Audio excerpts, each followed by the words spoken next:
শিক্ষার্থীগণ, আমি বরাবরের মতো তোমাদের পাঠ্য বই থেকে কবিতা আলোচনা নিয়ে এসেছি। আজকে আমার কবিতা আলোচনা হচ্ছে আমার দেশ। আমার দেশ লিখেছেন সুফিয়া কামাল। সুফিয়া কামাল এখানে তো সুন্দর করে তার পরিচয়টাও দেওয়া আছে। তো সুফিয়া কামাল 1911 খ্রিস্টাব্দে 20শে জুন বরিশাল জেলায় শায়েস্তাবাদে মামার বাড়িতে জন্মগ্রহণ করেন। ভাষা আন্দোলনের মানে 52 সালে থেকে 71 সালের মুক্তিযুদ্ধ এবং পরবর্তীকালের প্রতিটি গণতান্ত্রিক আন্দোলনে তিনি অসামান্য ভূমিকা রাখেন। তিনি 20শে নভেম্বর 1999 খ্রিস্টাব্দে মৃত্যুবরণ করেন। তো আরও পরিচয় এখানে দেওয়া আছে তার, তোমরা অবশ্যই পরিচয়টি দেখে নিও বই থেকে। আমি এবার আলোচনা করব তোমাদের হচ্ছে কবিতাটি হচ্ছে সূর্য ঝলকে মৌসুমি ফুল ফোটে, স্নিগ্ধ শরৎ আকাশের ছায়া লুটে।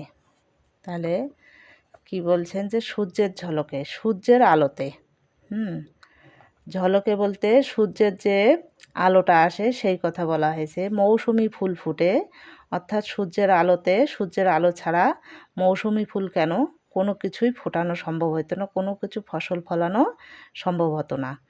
তো সূর্যের আলো আছে বিধায় মৌসুমি ফুল ফুটে। মৌসুমি ফুল হচ্ছে আমাদের দেশ যেহেতু 12 মাসে 6টি ঋতু আসে, 6টি ঋতুতে এক ঋতুতে এক রকমের ফুল ফোটে। সব ধরনের ফুল এক ঋতুতে ফোটে না। তো অন্য অন্য মৌসুমে অন্য অন্য ফুল ফোটে। তাহলে সেই কথা বলছেন যে সূর্যের ঝলকে মৌসুমি ফুল ফুটে, স্নিগ্ধ শরৎ আকাশের ছায়া লুটে পড়ে। এখানে স্নিগ্ধ শরতের আকাশে, স্নিগ্ধ শরৎ হচ্ছে শরৎকালের যে আলোটা হয়, শরৎকালের যে আকাশের থেকে যে আলো আসে সেই আলোটার কথা বলছে, যে আকাশের ছায়া লুটে পড়ে, মানে আকাশের ছায়া লুটে মানে লুট করে নেয়। আকাশের ছায়া লুট করে নেয় স্নিগ্ধ শরৎ। মাঠ ভরা ধান্য শীর্ষ পরে, এ পরে হচ্ছে পরে যাওয়া, আর এই পরে হচ্ছে যে শীর্ষের পরে, শীর্ষ মানে সময়ের পরের কথা বলা হয়েছে। মাঠ ভরা ধান্য শীর্ষ, অর্থাৎ বাংলার মাঠে তো তখন ভরে যায়, অর্থাৎ এখানে বলা হয় যে শরৎকালের কথা। শরৎ তো ভাদ্র আশ্বিন মিলে শরৎ হয়, কার্তিক এবং অগ্রহায়ণে শরতের পরে যে মাঠ ভরা ধান আসে বাংলার ঘরে ঘরে, এবং শীর্ষ হচ্ছে ধানের শীষের কথা বলা হয়েছে। ধান্য হচ্ছে ধান, মাঠ ভরা ধান আসে দেশের মাটিতে, মানুষের ঘরে ঘরে। এ দেশের মাটিতে মানে আমাদের দেশের মাটিতে প্রতিটা মানুষের ঘরে ঘরে, গ্রাম্য মানুষের প্রতিটা ঘরে ঘরে কী আসে? ধান আসে, ধানের শীষ আসে।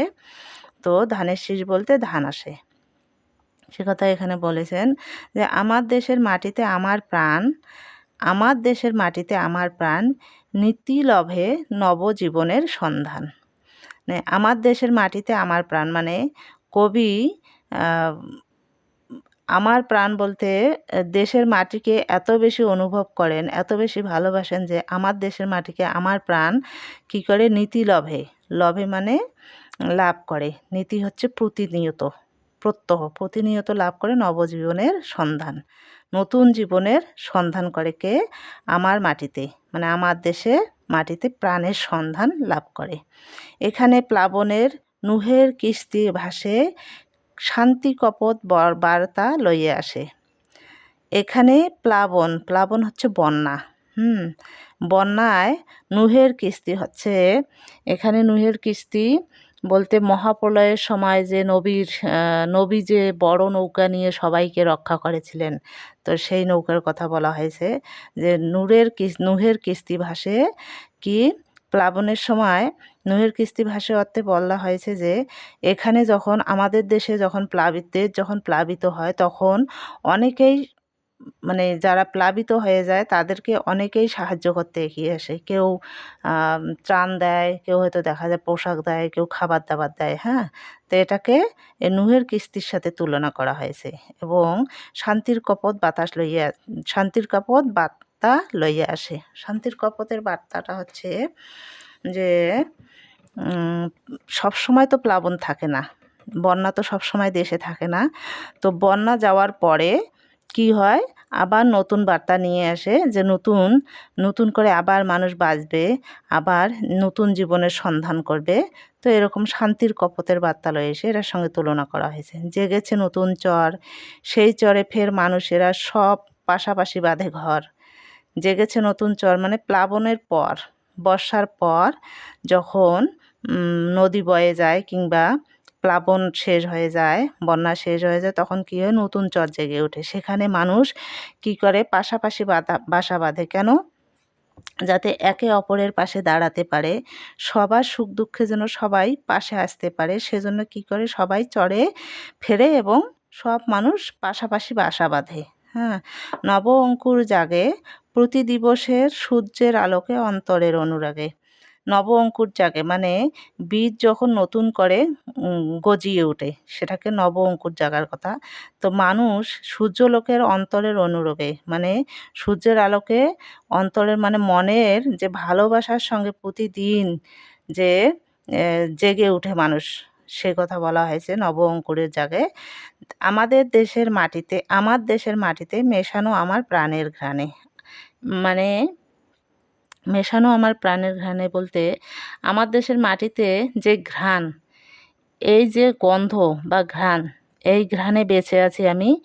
এটাই হচ্ছে জীবনের এই যে ঘ্রাণের সঙ্গে আমি যে মিশে আছি।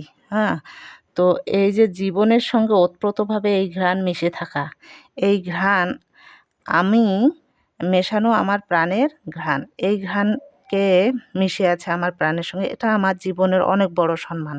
হ্যাঁ, এই অর্থে এখানে বোঝানো হয়েছে যে গৌরবে জীবনের সম্মান, গৌরবময় জীবনের সম্মান, এই মাটির ঘ্রাণেই আমার গৌরবময় জীবনের সম্মান। প্রাণ স্পন্দনে লক্ষ্য তরুর করে জীবন প্রবাহ সঞ্চারী মর্মরে। মর্মরে হচ্ছে যে পাতার যে শব্দ, শুকনো পাতার শব্দ। আর প্রাণ স্পন্দন হচ্ছে যে প্রাণের যে স্পন্দন, হার্টবিটটার কথা বলা হয়েছে এখানে, হার্টবিট যে স্পন্দন করে। হ্যাঁ, তো সেটা হার্টের স্পন্দনের কথা বলা হয়েছে। লক্ষ্য তরু, তরু হচ্ছে গাছ, করে হচ্ছে আলো। হ্যাঁ, তো হচ্ছে জীবন প্রবাহ সঞ্চারিত হয়, অর্থাৎ আমাদের যে গাছের পাতা নড়ার শব্দের সাথে মানুষের প্রাণের সঞ্চারিত হয়। হ্যাঁ, এদেশের সবুজ গাছপালায় প্রকৃতির নানা পরিবর্তনের ধারায় প্রবাহিত জীবন, এবং তা আমাদের প্রাণকে স্পন্দিত করে। প্রাণের স্পন্দন বাড়িয়ে দেয় এবং আমাদের জীবন প্রবাহকে আরও বেশি বেঁচে থাকার পথ দেখায়। হ্যাঁ, অর্থাৎ শুকনো পাতার যখন শব্দ হয় এবং শুকনো পাতার পড়ে যাওয়ার পরে গাছে নতুন পাতা সঞ্চারিত হয়, এই কথা এখানে বোঝানো হয়েছে যে বক্ষে জাগায় আগামী দিনের আশা, আমার দেশের এই মাটি মধুর আমার ভাষা। বক্ষে জাগায় আগামী দিনের আশা, বক্ষে মানে বুকে, অর্থাৎ এখানে বুকে বলতে মনের কথা বলা হয়েছে। মনে জাগায় আগামী দিনের আশা এবং আমার দেশের মাটি মধুর, আমার দেশের মাটি তো খুবই মধুর এবং মধুর ভাষা, এজন্য কী হয়, মনে আগামী দিনের আশা জাগায়। তারপরে হচ্ছে নদীতে নদীতে মিলে হেথা গিয়ে ধায় সাগরের পানে, মানুষে মানুষে মিলে গিয়ে প্রাণের প্রাণে। অর্থাৎ নদীতে নদীতে সবগুলো নদী কোথায় মিলে যায়, সাগরে মিশে।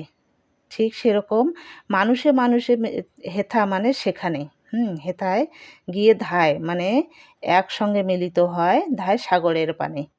তো এই নদীগুলো কোথায় মিলিত হয়, সাগরে মিলিত হয়। মানুষে মানুষে মিলে গিয়ে প্রাণে প্রাণে, অর্থাৎ মানুষে মানুষে তখন একাকার হয়ে যায় নদীর মতো করে। নদী যেমন সাগরে মিলে একাকার হয়, একদম মিশে যায়, ঠিক সেরকম মানুষ মানুষের সঙ্গে মিশে ওতপ্রোতভাবে মিলেমিশে থাকে। তো এই মিলে গিয়ে প্রাণে প্রাণে মানুষ মানুষের সঙ্গে মিশে যায়, এভাবে আমাদের দেশের মানুষ বাস করে। সূর্য চন্দ্র করে, করে মানে আলো, মৌসুমি ফুলে অঞ্জলি ভরে ভরে আপন দেশের মাটিতে দাঁড়ায় হাসে। এখানে সূর্য চন্দ্রের আলোতে কি হয়, আমাদের দেশের মাটিতে দু হাত ভরে যে অঞ্জলি মানে দু হাত ভরে যে ফুলগুলো হয়, ফুলের কথা বলা হয়েছে। আমাদের দেশের যে দু হাত ভরে ফুলগুলো নেয় এবং যে ফুলগুলো সূর্যের আলোতে বিভিন্ন মৌসুমে ফুটে এবং আপন দেশের মাটিতে দাঁড়িয়ে থাকে। অর্থাৎ যে ফুলগুলো ফুটে দু হাত ভরে দাঁড়িয়ে থাকে এবং আপন দেশের মাটিতে সে ফুলগুলো কী হয় ফুটে এবং সে ফুলগুলো নিয়ে আপন হাতে দাঁড়িয়ে থাকে। এইখানে মৌসুমি ফুলের কথা বলা হয়েছে যে এভাবেই আমাদের দেশে ফুলগুলো ফোটে। সূর্যর ঝলকে জীবনের ডাক আসে, সেই ডাকে দেয় সাড়া। আচ্ছা, সূর্যের ঝলকে মানে সূর্যের আলোতে জীবনের ডাক আসে। জীবনের ডাক আসে বলতে বোঝানো হচ্ছে যে জীবনের ডাক হচ্ছে সুখ, জীবনে যে সুখ দুঃখগুলো আসে, হাসি নৈরাশ্য সব কিছু আছে, সেই ডাকে দেয় সাড়া। নদী প্রান্তর পার হয়ে আসে লক্ষ প্রাণের ধারা, মিলিত সবার শোনে। অর্থাৎ নদী প্রান্তর পার হয়ে কি হয়, নদী মাঠ ঘাট প্রান্তর পার হয়ে কি আসে, লক্ষ প্রাণের ধারা, সবাই সবার সঙ্গে মিলিতে আসে। হ্যাঁ, সবাই সবার সঙ্গে সকল বাধা বিপত্তি অতিক্রম করে সবার সঙ্গে সবাই মিলেমিশে থাকে, এই যে মিলিত সবার শোনে। আমাদের দেশের মানুষ সবে মুক্ত উদার মনে, আত্মব্যথিত সুধী গুণীজনে পাশে। আমাদের দেশের মানুষ কি করে মুক্ত উদার মনের হয়? আমাদের দেশের মানুষগুলো সবাই মুক্ত উদার মানুষ। বাঙালি বলতে মানে সবাই খুব মানবতা প্রিয় এবং সকলে খুব মানবিক হয়। তো এখানে মুক্ত উদার হয় সবাই। আত্মব্যতীত সুধী গুণীজন পাশে। মানে আত্মব্যতীত মানে যারা মানে খুব দুঃখ, আত্মব্যতীত বলতে দুঃখ কষ্টে যারা থাকে তাদের পাশে কারা দাঁড়ায়? সুধী এবং গুণীজন। সুধী মানে গুরুজন দাঁড়ায় এবং গুণীজন দাঁড়ায়। যারা গুরুজন থাকে, গুণীজন থাকে, তারাই তাদের পাশে, যারা কষ্টে থাকে, ব্যথিত হয়ে থাকে, দুঃখে থাকে, তাদের পাশে এসে তারা দাঁড়ায়। সেবা সাম্যপ্রীতির বিনিময়ে আসে সূর্য আলোকে আবার এদেশে হাসে। সেবা তারা দেয়, সাম্য মানে সমানভাবে, প্রীতি মানে প্রেম ভালোবাসা তারা বিনিময় করার জন্য আসে। সূর্যের আলোকে আবার এদেশ ভাসে, মানে সূর্যের আলোর মতো এদেশ পুনরায় হাসে। কীরকম হয় যে একটি মানুষ আরেকটি মানুষের পাশে দাঁড়ায়, একে অপরের সঙ্গে ভাব বিনিময় করে, সুখ দুঃখগুলো ভাগাভাগি করে নেয়। তাতে কবি মনে করেন যে সূর্যের আলো যেমন হাসে, ঠিক এরকম আমাদের দেশ আবার হাসবে। নীতি নবরূপে ভরে ওঠে মন জীবনের আশ্বাসে। নীতি মানে প্রত্যহ, প্রতিদিন নবরূপে নতুনভাবে মন ভরে ওঠে নতুন জীবনের আশ্বাসে, মানে ভরসায়, নতুন জীবনের ভরসায় পুনরায় আবার জেগে ওঠে মন। তো শিক্ষার্থীগণ, এই ছিল কবিতা। তো কবিতা আমি সহজ ভাষায় বুঝিয়ে দেওয়ার চেষ্টা করেছি এবং অবশ্যই তোমরা শুনলে বুঝতে পারবে। খুব সহজ ভাষায় বুঝিয়ে দিলাম। তো এখানে পাঠ পরিচিতি আছে, পাঠ পরিচিতিটা একটু পড়ি। কবিতা বুঝলে পাঠ পরিচিতি বুঝতে হয় না, পড়তে হয় না, তারপরে একটু পড়ে দেখি। পাঠ পরিচিতি। সুফিয়া কামালের উদ্যত্ত পৃথিবী কাব্যের আমার দেশ কবিতাটি সুফিয়া কামাল রচনা সংগ্রহ থেকে সংকলন করা হয়েছে। এই কবিতাটি সুফিয়া কামাল রচনা সংগ্রহ থেকে সংকলন করা হয়েছে। কোথার থেকে? উদ্যত্ত পৃথিবী কাব্য থেকে। বাঙালির সোনার বাংলা অসম্ভবকে সম্ভব করে। মাটি থেকে জন্ম নেয় সোনালি ফসল। চমৎকার এর জলবায়ু, সহনীয় রৌদ্রতাপ, নমনীয় জল বৃষ্টি, তাই এর মাঠ ভরে ওঠে সোনালি ধানে, সবুজ পাটে, নানা বর্ণের ফলমূলে। এদেশের মানুষ পাশাপাশি ঘর বেঁধে তাই শান্তিতে বাস করে। দুর্যোগও যে আসে না তা নয়, কিন্তু দুর্যোগের সময়ও তা অতিক্রম হওয়ার মাত্র তারা আবার ঘর বাঁধে পাশাপাশি থাকে শান্তিতে। বাংলার মানুষের মধুর ভাষা, অপার জীবনানন্দ তাদের নিয়ে যায় সম্প্রীতির মহাসাগরে। আকাশে যেমন উঠে সূর্য, তেমনি ডাকে আসে মিলনের। এদেশের মানুষ পরস্পরের মহামিলনের মধ্যেই প্রত্যহ নতুন হয়ে ওঠে। কবিতায় চিরায়ত বাংলার জীবনবাণী অসাধারণভাবে ধরা পড়েছে। তো শিক্ষার্থীগণ, কবিতাটি একটু কঠিন আছে, আমি সহজ ভাষায় বুঝিয়ে দিয়েছি। তোমরা কবিতাটি শুনবে, দেখবে এবং আমার চ্যানেলটি সাবস্ক্রাইব করবে।